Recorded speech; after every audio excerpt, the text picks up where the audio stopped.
Well, it's my motivation is probably a little bit different from a lot of the other guys. This is going to be the 7th one that I've done. And a couple of years ago, my last one was in 2006 at the first Port Macquarie race, and I decided that that was going to be it, that I just had enough of all of this training.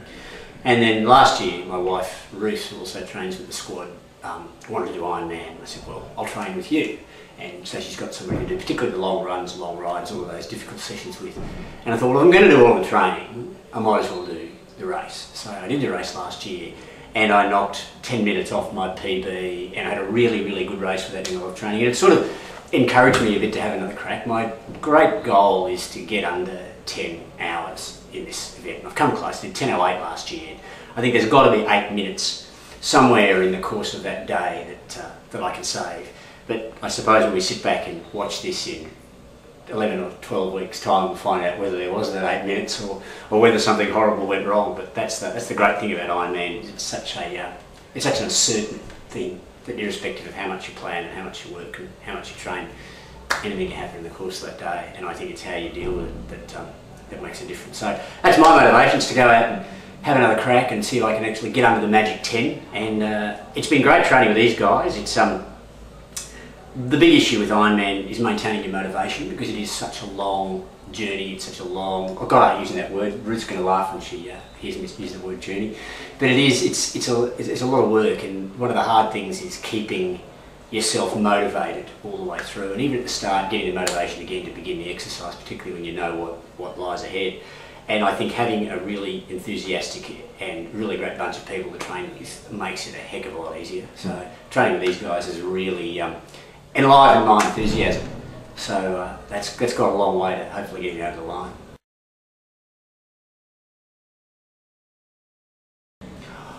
Oh, look, I think it would have to be the bike. And part of it is because I like riding my bike. It's just fun.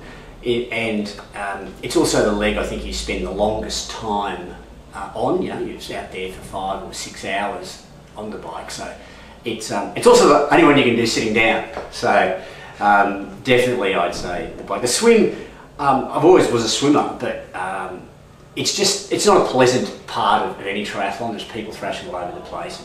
I don't think there's a triathlete alive that doesn't get out of the swim and just go, oh, thank God that's over. And by the time you get to the run, it's just survival. So the bike is probably the better one.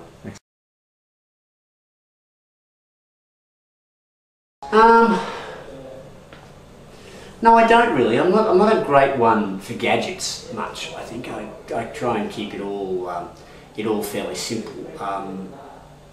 Yeah, no, I suppose at the moment it would be my Garmin watch, which I use when I go running, just to keep an eye on what my pace and heart rate and those sorts of things are. That's probably the most useful toy, but that's really about it. I don't have a lot of gadgets, and half the time I don't even remember to put the heart rate belt on, so it's all just a little bit of guesstimation.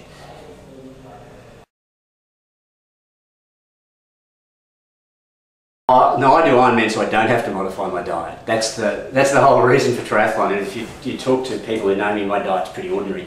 It is an area that lets me down a bit, I think. But part of the great thing about training like this is you can eat a lot of things that perhaps you otherwise wouldn't. The danger for me is going to be when I stop training and I still want to eat exactly the same way that I have and need to cut the quantity down a bit. But I think I have tried a little bit to be a bit healthier in terms of supplements and things. Make sure that I eat properly after a session. You know, have a serve and Opti or something like that. But other than that, what I eat day to day, I mean, I normally eat pretty simple stuff generally. You know, pastas, rice, stir fry, that sort of stuff. So it doesn't really change all that much, which is good. You don't have to do anything fundamentally different. Right. I'm not like Tim either. I don't cut out booze or anything stupid like that. I have this pact with Ruth where I've agreed that I'll only drink on weekends. So, gee, it's a long, thirsty time from Monday to Friday, I can tell you.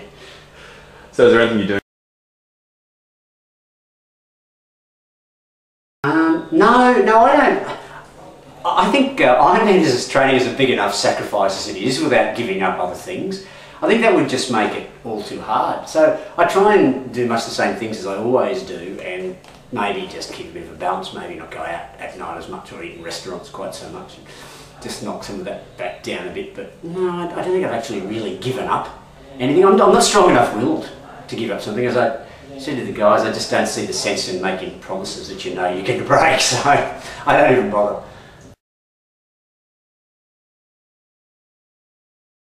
Oh yeah, there is, and it's a food-related one.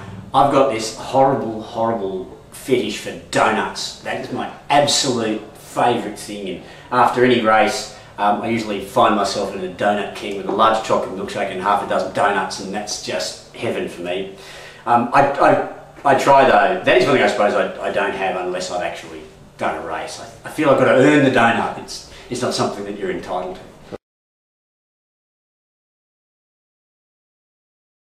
Oh, look, I don't think any man looks good in lycra, and I don't think it's the sort of thing that anybody should be going around in, but the short answer is it is just comfortable. It's the only reason you'd wear it. I don't think it's ever a good look, particularly a bunch of 45-year-old blokes hanging around in bike pants with shaved legs, but you know, what can you do? You've got to at least look the part.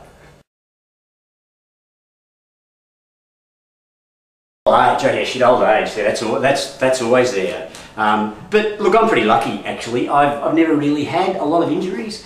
I get the odd bit of muscle soreness and that sort of stuff, and a few tight areas that need to be massaged. But other than that, I'm generally pretty good.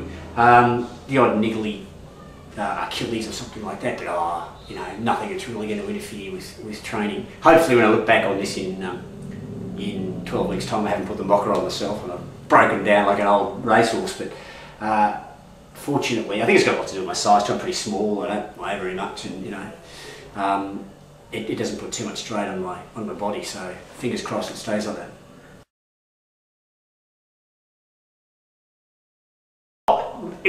For me, it's no doubt keeping it together on the run, and that's the way it's been for me for the past couple of races. I've had good swims, good bikes, and I've struggled to hold the pace that I want to hold on the run.